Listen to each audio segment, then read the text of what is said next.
So last week we were kind of talking more like vision, dreams, like what do you really want to do with your life? Today we're going to get tactical.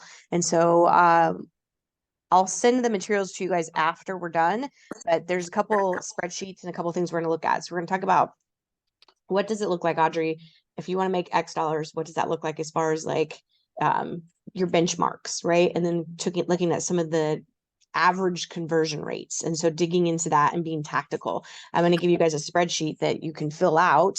And it actually shows you exactly what that looks like for you based on your conversion rates. And so I'll send you I'm kind of combining both the workman income goal sheet. We're going to watch a video right now of Mr. Peoples talking about Master Coach Joe Peoples talking about the benchmarks. And then I'll send you the momentum conversion rates, and you can kind of figure out based on your numbers. And of course, if you have numbers of your own, right, you want to track those so that you know what your personal conversion rates are. If you don't have those, then you can lean back on some of the averages. Right now, the average for a listing agent's like 65%. And some of you will say, well, mine's more like 99%. Well, Sandra, then I'm going to challenge you that you're not going on enough listing appointments, right? You're not meeting with enough people who don't already know you, like you, and trust you. And that's great. I want you to meet with those people. I want that to be your bread and butter, but we also need to go meet with people who don't know you and have more conversations, right? Right now, I think that we're not having enough conversations. We're not getting in front of enough people to talk about real estate and have, be able to convert those leads or convert people into leads. And so that being said, I'm going to do a quick little video here of Joe explaining this, and then we're going to get into it. And I have a gazillion screens open, so bear with me as I find Joe on my screen here. Okay, there we go. There we go. I'm going to do a share sound.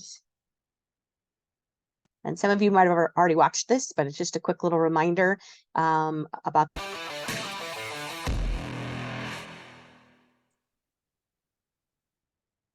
Knowing your numbers is the key to successfully reaching your financial goals. But it's not enough to just say, I want to make $250,000 next year. You need to know the route to get there. If you recall, that was step 2 of the strategic plan. Map it out. It's just like planning your route for a road trip with Siri or Google Maps. That means figuring out how you will make $250,000. That's how many listings do you need, how many buyers will you need to meet with, and how many you will need to get to close. How many appointments should you have per year, per month, per week? As we mentioned in session 4, the income goal sheet is to help you figure this out. However, once you know those numbers, you need to know how much it will cost for you to get there. While it's important to know where you want to be down the road, it's equally important to know how much financial investment it will require. When you're planning a trip, cost is always a factor. It wouldn't be prudent to plan a 3-week cruise with only $1,000 in your travel budget. Similarly, it doesn't make sense to spend $5,000 on pay-per-click advertising when you're only just starting out in your career. Tracking your expenses, figuring out what it actually costs for you to be in business is essential to your success. Putting all your spending on a credit card and paying only the minimum each month will almost always guarantee financial disaster. So where should you start?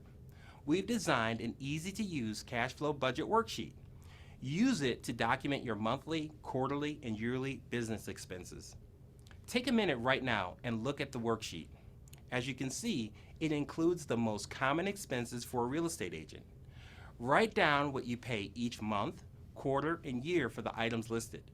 If you pay insurance yearly, take that number, divide it by 12, and get your monthly expenses. When you add up the columns, you will determine your total cash outflow. This is what it costs for you to be in business. You can use these numbers to predict your expenses when you are coming up with your financial goals for your business. Now that you've totaled up all your business expenses, you'll want to keep these numbers in mind when you're designing and writing your goals. You may find that you gross $150,000 a year in commissions but spend $80,000, resulting in a net of only $70,000.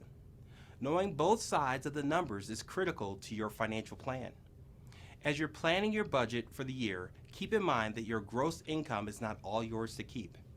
You need to be putting away money for taxes. For the purposes of taxations, you are a self-employed person, meaning that taxes are not automatically taken out of your check. You actually need to set aside money so that you can pay your taxes. You should also be setting aside money for savings and other regular expenses. The cash flow budget worksheet gives you a good understanding of how much it costs to be in business so you know how much you have left over and what to make adjustments to your expenditures if needed. Once you've filled out your cash flow budget worksheet, congratulations are in order. You've completed your business plan. It was a lot of thinking and strategizing and planning, but it's all worth it because now you have a real plan to move forward with purpose in your business. Go over your plan with your accountability partner and be sure to review it frequently. Remember, you can make adjustments whenever you need to. And bam, just like that, you're on your road to financial freedom. All right. So before I jump into the tactical parts, give me some ahas that you had from last week? Who actually sat down and wrote their goals out? And Audrey, did you write your financial goal and cross through it and double it? Anybody have any ahas they want to share from last week?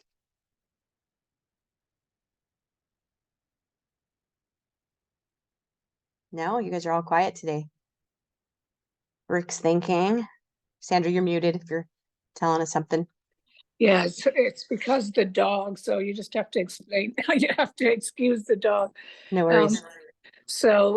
I think I just didn't start doing it last week. Remember you and I had a talk a couple of weeks ago and I started doing it then. I think that I started to see that it's much broader than what you think. Like say for instance, TSMC is coming, and my background will allow me. And I went to a meeting last week about it with some other people, and so I think we have to not just think, oh, like I do so many open houses, or whatever your pillars are, try to broaden them a little bit as well to increase the there's only so many houses you can sell. There's only so many you can list. But if there are other ways that you can increase that, and also increase your knowledge of, for some people it would increase their knowledge of, business in general. So. Yeah. So our last class for this series is going to be diving into the 4 pillars and coming up with your marketing plan. I'm a big stickler, like knowing, like by the end of October, like what's my entire 12-month plan for each of the pillars. So we're going to dive into that in the last class that we have. We're going to go over the pillars and then talk about what are some ways that cost effective, right? I'm mindful of let's lead with revenue and let's do things on the cheap, right? That are still quality. And so that have the pack a good punch as far as staying top of mind. So, okay, anybody else have any ahas? No? Okay. You guys need some more coffee. Me and Roberta, I had a second cup of coffee today, so I'm sure she has too. So, all right, let me do another share screen. So let's go tactical here. And I will send this to you guys. So this is in the momentum business plan, which I'm kind of just taking pieces and marrying them together to kind of come up with something unique for you guys this time around instead of just going through this PDF together. I will send it to you, but this is the page I really want to focus in on is conversion rates. And so you see at the bottom, this is all estimates read as if an agent is either new or average, above average, or excellent. And so depending where you're at with that, where you feel like you fall, based on your current situation, or if you want to be conservative and think I'm going to say that I'm new, right, and go with those conversions. I would rather err on the caution of conservative than overly aggressive and fall short of my actual conversion rates. And if this is new to you and you've never tracked your conversion rates, then I would definitely encourage you to be on the lower side of things. That way, again, we're not overestimating. And if you look back and Audrey, you pull out your calendar for the whole year and look at every listing appointment you went on, right? What was the source and did you get it? And then did it sell? And if it sold, how long did it take to sell? Those are all benchmarks that you want to start building into your value proposition. Reason being is that if back in the day when I first joined Nate's team, we had the average was 64 days on the market, right? But we listed or sold a house every 23 hours. And when you're a seller and you want to get your home sold and the average is 64 and you're hiring a team that can get it done in 23, that's a significant value add, right? Because as soon as the sign goes in the yard, they might say they're not in a hurry, which is a bunch of crap. Because as soon as the sign goes in the yard, they're in a hurry. And we all know that selling your home is not exactly the most convenient thing. That's why there are companies out there that prey on that, right? And prey on that uncomfortableness of having strangers walk through your house. And a home gets shown, and that's the seller's. It's like a blind date. If you ever been on a blind date, you're picking out china and wedding invitations before you even meet each other. All right. And then when it doesn't work out, you're super disappointed. Well, it's the same thing when someone's home is shown, right? And so thinking about being erring on the side of caution and seller, or not caution, but being conservative. Sellers want to work with agents who can get the job done, right? So know what that is for yourself. And so if we look at momentum, talks about network, but that's your sphere of influence, or in this discussion, let's call it our top 50. Okay. So top 50 is always going to have a stronger conversion rate, right? Because they already know you, like you, trust you. And if it's a referral, there's already a, kind of a given that we might do business with that person. If it's an internet lead, social media, KV Core, open house, those are different farming areas. Those are different types of leads that don't know you the way that your sphere of influence would know you. So I would say most of us, if we're looking just on the listing side of things, let me zoom in on this a little. If we're looking just in the listing department and our sphere of influence, I would say most of you are going to fall into the 80 percentile conversion rate, right? But again, you want to track that for yourself. You want to go back and look at your calendar. How many appointments did you go on, and what was your conversion rate? How many of you did you get, and then how many of those actually sold? If you're going to work expireds and for sale by owners, these are definitely not for the faint of heart, you guys. You have to be tough and not attached to the outcome if you're going to work for sell by owners and FSBOs. But I have a coaching gal I talked to yesterday, and she's in the Pennsylvania market, and she called 3 FSBOs and got 2 appointments set. And so she was super, super excited about that. So they're out there, right? And 60% of for sale by owners will list their home with the realtor. Okay. So if you're going to work those, and we'll talk more about pillars, like I said on that last call. I think it's the 24th of October. So we'll talk more about different pillars. And for sell by owners and expires might not be your thing. And I'm okay with that, right? I'm okay with that, but we have to have 4 strong pillars. So we'll dive into that a little bit more. If you're gonna farm, I would say definitely err on the caution of the lower side of this, right? Because farming is a numbers game. You're talking about 1%, maybe 3% of people that are receiving your piece of mail that are thinking about moving. Okay. So farming is a long game. You have to be able to invest in it over, I would say, at least a minimum of a year before you're going to get anything out of it. Some people would say 2 years. Okay. So it's not something we do one and done. Depending if you're effective in what you're doing, you might see some quicker turnarounds. But I've been marketing in my neighborhood about 8 months. I've had 2 listing appointments, haven't gotten any of the listings. But as I shared last week, like one guy's interviewed like 8 agents. And so he's a total C squared. So, but I'm going to, for the sake of being conservative, I'm going to go with a 50% conversion rate. There's a lot of competition in my neighborhood, right? And so I'm going to go with that lower number so that I can project a more accurate figure. If you're currently farming and you have those numbers and you know what that is, and maybe it's higher, great. Okay. And same thing with just solds. And so we talk about this, we look at what's your talk rate. So how many appointments do you set to actually talk on the phone? Okay. And you can see that for our network, it's higher, right? For your network, when you're making calls to your top 50 or people that should be saved in your cell phone, it's 1 in 5. So you make 5 calls out, you should connect with at least 1. So those of us who are in gas, are we making 10 contacts? Are we actually talking to 10 people, or are we just making 10 attempts? Right. And so I think most of us are probably just doing 10 attempts, which is still great, right? We're still making the touches, right? And then you can see for expireds as 15%, FSBO is 80%, and then it slides down for these are your numbers for farming if you're doing postcards or direct mail. Okay. Then we have our set rate, which is how many appointments are we actually able to set, and you can see those conversions there. Okay. And then the show up rate, 95% for your network or your sphere. They're going to want to meet you, right? They want to see you, they want to engage you. And you can see how that changes for each of these. And so again, where are you at with that? If you are farming, are you doing just listed, just sold postcards? What are the conversions on that? And we get up to the conversion rates. I would encourage you guys, even on your sphere. I mean, I would probably go with 85% right now. just to be on again, to be conservative. I would rather you aim low or have a higher number, and then at the end of the year be like, all right, I rock that, my conversion rate's much higher. Okay. And then you can see how that goes as a sliding scale for your other areas of people that don't know you. Okay. So that's on the listing side of things. And so again, I'm going to send this to you guys. So you want to track your own numbers, but when we get into the income goal sheet, we're going to go a little bit deeper with this as well. So buy sides, again, how many talks are you having? How many appointments are you setting? What's the show up rate? How many times do you have to take that person out before they find a home? Right? There's, I have a buyer right now, 265. There's nothing on the market, guys, like nothing. And so I'm calling expireds and cancels, right? Because there's nothing on the market, trying to generate something for her to look at. So, but here, and Shannon was sharing with me yesterday that it's from what she's seeing in the files that are coming across her desk is that either retirement communities where people are paying cash and they're not affected by the interest rates, they sold their home from wherever they're moving from, or people in that 800 plus price point, because go where the money is, as Donna shared in gas yesterday, those people also aren't affected by the interest rate. So it seems to be that 400 to 800 market is your move up buyer who are stuck on interest rates.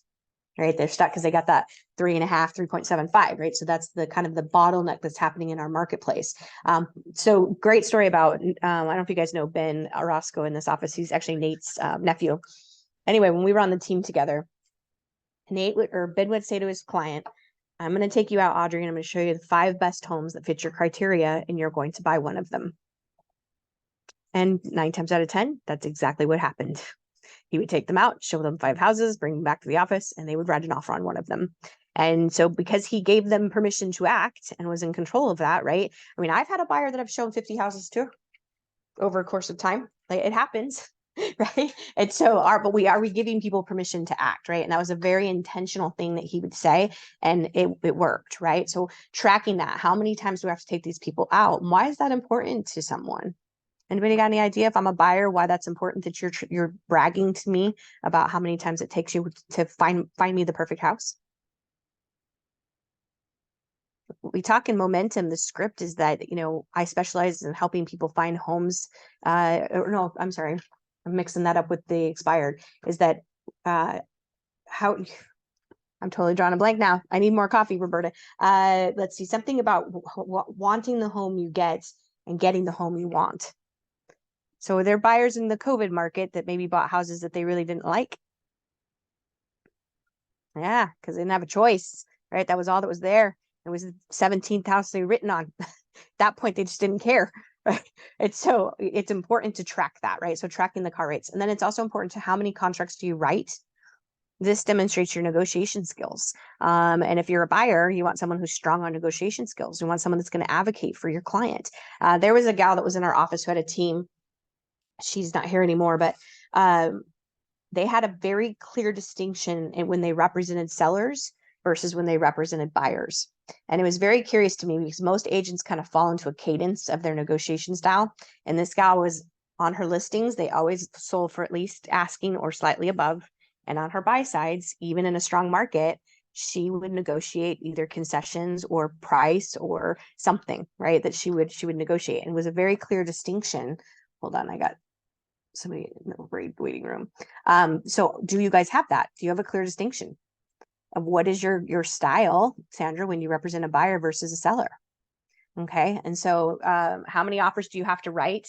And again, COVID market, it's a little bit different than it is today, right? And what are you, when you talk to a buyer, like, that's something in your buyer consultation to explain to them that, hey, I'm going to take you out. This is on average how many times we're going to have to go out before we find the perfect home, or borrow Ben's script. And then how many offers do we have to write? That demonstrates your negotiation skills. And then what's your acceptance rate? And then how many of those actually close? And I would say for buy sides, probably we're all going to be around 95%. You're going to have the occasional deal that's going to fall through. It's just going to happen, you guys. And that's okay. And what I want you to have in your mind is that I'm going to have enough deals in escrow that if I lose one, it's not the end of the world. I live in a world of abundance, and I say next, right? And so, but we have to have that mindset of getting enough deals in escrow that if one falls through, it's not a big deal. Okay. And then, so open houses, your conversion rates here. So 100% talk rate, right? Because they're face to face with you. Hopefully you're having 100% conversations. And then Roberta had shared with me that one of the things she's coaching her buyer's agent on is not to ask if they'll sign in at an open house. Not optional, right? They're required to sign in. Do you guys have that surveillance camera thing that we had designed for open houses?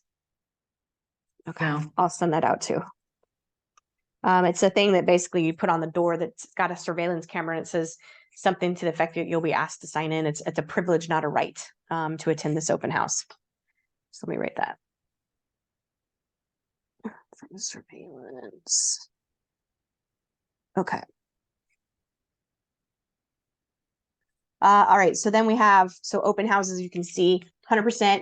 Then, and again, depending on if you're really great at doing open houses, right, then you're obviously going to pick your set right there. And again, think about what you've already currently done and how does that look currently for you, and where do you pick yourself here in those numbers.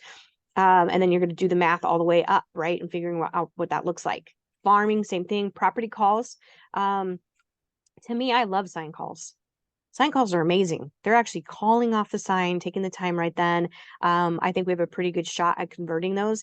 If you're not using VoicePad, that's a tool that the company offers that Nate pays for you guys. You're not getting that if you work at a different office, so make sure you're taking advantage of that. VoicePad, those leads are hot. And they are hot. And when they call transfer to you, you have all the information right there. If you're sitting a house open, I had a great story. It wasn't VoicePad, it was a different technology, but it was similar to VoicePad. And I called these people to come look at the house, and it ended up being, we sold their house in Peoria. I sold them a house across the street here in Sierra Verde. We sold that one. They bought another one in Sierra Verde. And then they moved back east, and I sold it and referred them to an agent back east. So 5 sides basically happened, all from a sign call that came in off of one of our listings. And I was sitting it open, called them up, said, "Hey, you're still interested? I'm sitting this house open." And they came over, and that ended up in all those transactions, all from a sign call. Okay. So property calls, to me, if the person's taking the time to actually call you, answer your phone. Right? I get frustrated when I call our agents, not any of you on here, but call agents and they don't answer their phone. Like, that's the most basic thing. And I know we get a lot of spam. I get that, but you can hang up, or have that spam thing on your phone. But I think answering your phone is just really, really critical. Okay. And just listed, and then of course websites. Website stuff like KB Core, Facebook, those get hard to kind of quantify, I think, and watch how you're spending and really track it. So Facebook, to me, has 2 components. You have just Facebook, right, where you're interacting with people on Facebook, and then you have the paid ads that you're doing. That those are people that don't know you, right? And so tracking that and knowing, how much are you spending? When does seem to be the peak times? I know we've got KB Core that's, you can do those property boosts and that kind of thing. So just be mindful of your spending.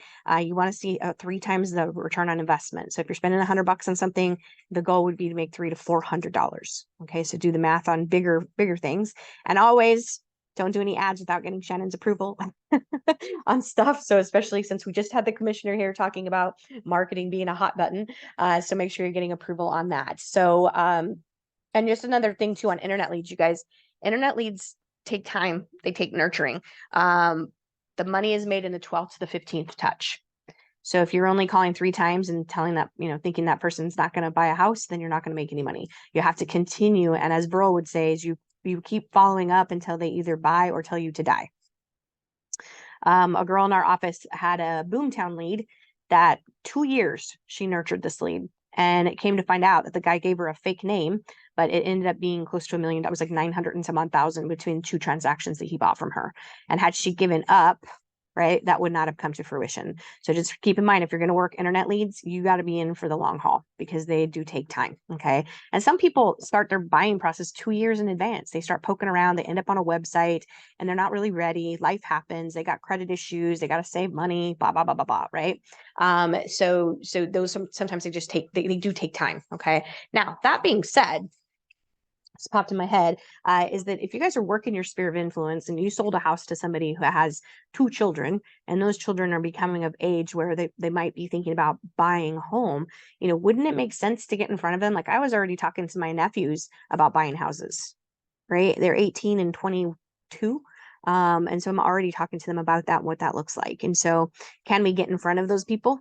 right? And those young people, they're on YouTube, they're on TikTok. That's where they're at. That's where they're consuming their information. There was a study done a couple years ago of Gen Z, right? I always get it mixed up. Gen Z is the next one coming in. And they had asked them about home ownership. And unlike their siblings, the millennials, they actually had a goal to be homeowners by the time they're 30, but they were misinformed about how much money they need for a down. They thought they needed 10% down. Well, we know that's not true. And in fact, Amato's got a 1% down payment program. And so are we shouting from the rooftops that information to our databases? Do we have that intimate knowledge of the people that we sold their parents a home, but do we know that about their children? Right? Roberta's been doing a Taco Tuesday thing, educating people. Well, could some of you in here, and Kim, I know we talked about you work in our generation, right? The Generation X. Well, could you do a seminar to help someone like me start getting prepared for retirement? Right? So, because there's probably a lot of us running around out there, myself included, that are not really ready financially for retirement. And so could you help them with that? Could you, Audrey, if you've got people in your database that have children that are in that age, or they're going to be ready to buy in the next few years, could you do a seminar on first home buying and educate them about the process? Get them set up with someone to help build their credit, get them set up on a savings plan, right? And so there's a lot of options there. And I know I'm going off topic here, but it just popped in my head and I needed to share that. So a couple good ideas for you guys. So I'm going to email this to you. Take the time and really look at your conversion rates. What we're going to do now is I'm going to switch gears. I'm going to go into the workman income goal sheet and kind of what Joe is referencing. Do you guys find this helpful to think about? Because I know conversion rates are kind of like a big, like, what is that? What does that even mean, right? And so I think it's good to have something you can actually use and not have to try to wing it if you don't have your own numbers. But you do want to work towards having your own numbers. That is definitely the objective. Okay. Share screen. So, and again, I'll send this one to you. You guys will get this as well. But just for the sake of discussion for today, I am going to now the green boxes they will auto populate as you go through this. Okay. Why do I have an error code there? That'll be 0. Okay. I don't know what that means. Hold on. Well, let's see if it does it. Okay. So I'm just going to say 250,000 is the goal. Okay. At 20% expenses, and that may or may not be, I mean, you've got to figure out your own taxes and things you're spending, but I'm going to put 20% in there just for the sake of today's discussion. That gives us 312,500 as a gross. So the difference between GCI, right, that's your gross annual, your net is what I take home. Okay, after expenses. And 20% might not be enough for taxes, so we might need to change that a little bit. And then I'm going to look at this, and for the sake of discussion, not for price setting, I'm going to put 3% for listings, and then buy sides 2.5. And then your splits, I'm just going to go with an 80. And then your average list sales price, what are we, 400? Do you think 400 is fair? For just the sake of discussion today? Okay. Okay, and then so if you have a team, you should be heavier on buy sides, because for every listing you take, you should generate 1.5 buy sides. If you're a solo agent, I would like to see you focus in on getting listings, right? Because the listings, number one, we need inventory, right? Number two, they take less time and you're more profitable. If you were to do the math, so an average listing takes 5 to 6 hours, an average buyer takes 25 to 30. So if you were to take that same commission, Sandra, and look at what's my hourly rate if it takes me 25 hours to get that job done versus my hourly rate if it takes me 5 or 6, so it's a significant difference in your income, right? And so, but for the sake of today, we're just going to say 50-50. So I want half buyers, half sellers, okay? But, I forgot a 0. Okay. So that tells us that we need 36 total closings, or 3 a month. Now, when we say 3 a month, we have peaks and valleys. Some markets have really strong peaks and valleys, but we know in Phoenix that July is typically a crappy month. And why is that? Because it's hot as the sun's surface and people are on vacation, right? And it's that last push right before school gets back in. And then we see it pick back up in October. Your Sun City areas, they pick up end of October through March. So if you work those areas, you don't take vacation while the people are here. right? Because that's when the bulk of your business is going to happen.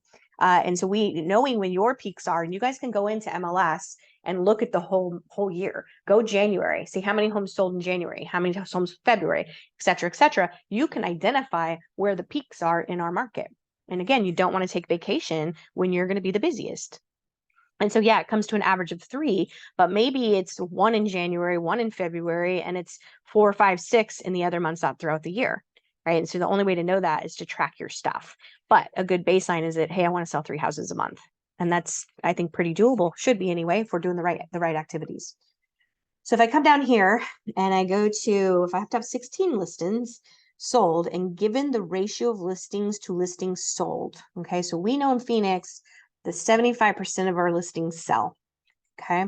So that means I need to take, just based on, that's an average, you guys, of that 25% of the homes that get listed in Arizona, in most markets, fail to sell. Now, again, yours might be higher, Kim, because you do a better job and you're good at pricing and staging and telling people what they need to do. But there are homes that fail to sell because they could get canceled because they decided not to sell, right? So it's not just about failing to sell. There are other things that happen, okay? So we're going to say 75%. So that means that you need to take 22 listings in order to sell 16. Are you guys following me so far? Okay. And then if I have to just go on 22 appointments, and let's just say let's see. What do we want to say here? Hold on, let me go back to the screen. Let's say this is your sphere and you're at a, let's see, conversion rate of 85%.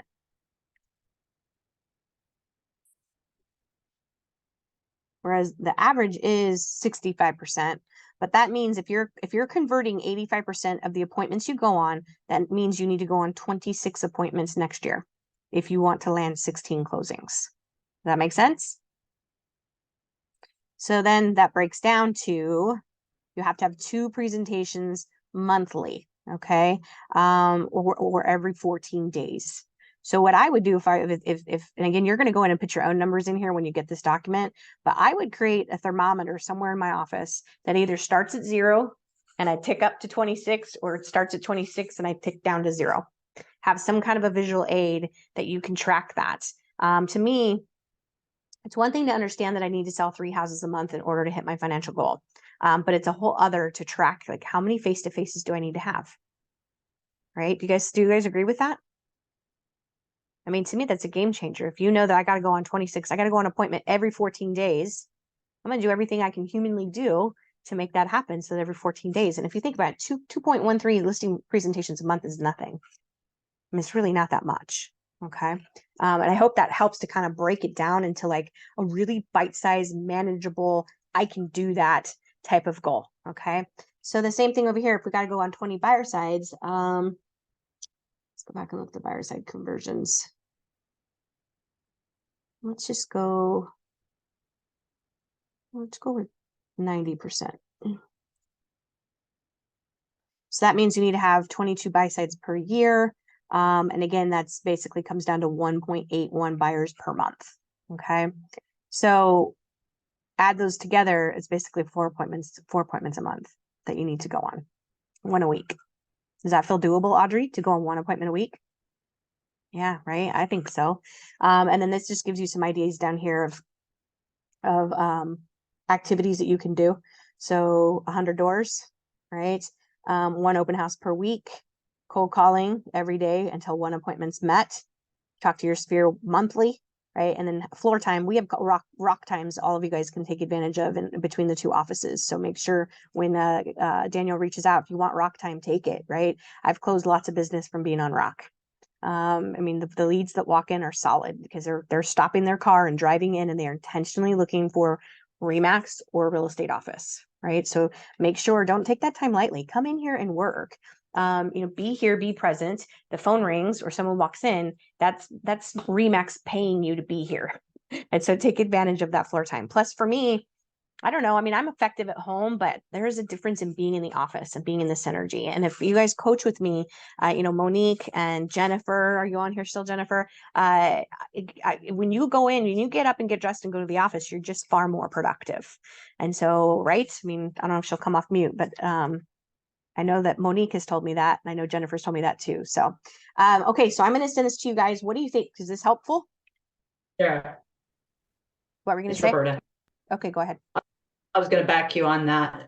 Before I actually got an office, paying rent in the office, I did an analysis of who has office time and what kind of GCI that they were making. And if you go in the office, you make more money every year. Mhm. It's hands down proven by our own agents. You don't have to rent an office. You can do exactly what Kim does and what Monique does and just go use the conference rooms. But being in the office does change the energy. I just wanted to contribute that. Absolutely. I love that. Yep. Go where the money is. The money's in the office, right? Okay, so I'm gonna send this to you guys and you guys can go through and fill it out. Make sure that you're taking the time to really just be honest about your conversion rates. And again, I'd like to see you be conservative as opposed to being overly aggressive. And then so finishing up what we started last week, right? We talked about what is your vision, right? Where do you want to go? What does that look like? And I got to tell you, I shared this on the gas on Mondays, stepping into this mastermind with these people who are like, whew, man, they're ballers, right? They got extra zeros, Kim, added to their goals. And it's been a really interesting perspective shift for me, and just thinking outside the box in that, and thinking bigger, right? Thinking bigger. And if we think about the reach that you have when you think bigger, right? And so don't overlook what we did last week in talking about that. Like really sit down and take the time to map out what this looks like for you. And then now you're going to get tactical, right? And get into the weeds of it and say, okay, if I want to hit this goal, what does that look like? And you guys can apply the same kind of metrics if you want to lose weight or you want to hike the Grand Canyon, whatever that looks like. You can apply these same metrics to that and really diving into it and figure out what's the points of rhythm that I need to do to hit that. And I would also encourage you guys to really lean into Workman's daily success habits. I know all of you have been exposed to that, so DSH points, right? And we're kind of doing that a little bit in gas right now, but really lean into that, because when we talk about metrics that one lead with revenue, right? And then they are the things that we need to be doing that we know are tried and true. It doesn't matter if you're selling widgets, pharmaceuticals, or real estate, right? Those principles apply. And it's just a matter, and Roberta and I were having this conversation yesterday about the objective is to hit 61, but that's not, yes, it is, because it's been proven that if you hit 61 points 5 days a week, it could result in 55 transactions. And for most of us, that's game changing. However, the bigger, more important thing about doing DSH is to track and be mindful of doing money-making activities every day. I don't know about you, but Rick, there's some days you sit down in front of your computer and stare at it and go, what am I doing here today? Okay, that happens to me. You just look at the computer, you're like, I have 100 emails, but I don't know where to get started. And so we feel like that some days, and being self-employed. And if we're at home, it's easy just to Netflix, right? And be like, I'll do that later. I don't know what to do right now. I'm overwhelmed. I'm confused. I'm in uncertainty and scarcity. So those are the days we want to get up, get dressed, put your name tag on, and get out of the house. Right. And so getting tactical with this. Any questions or comments? Anybody have, if you got questions, I really want you to walk away with this and be able to take that document and plug in your numbers. I think it's pretty foolproof. You just have to know your numbers and plug those in there. So does anybody have any questions?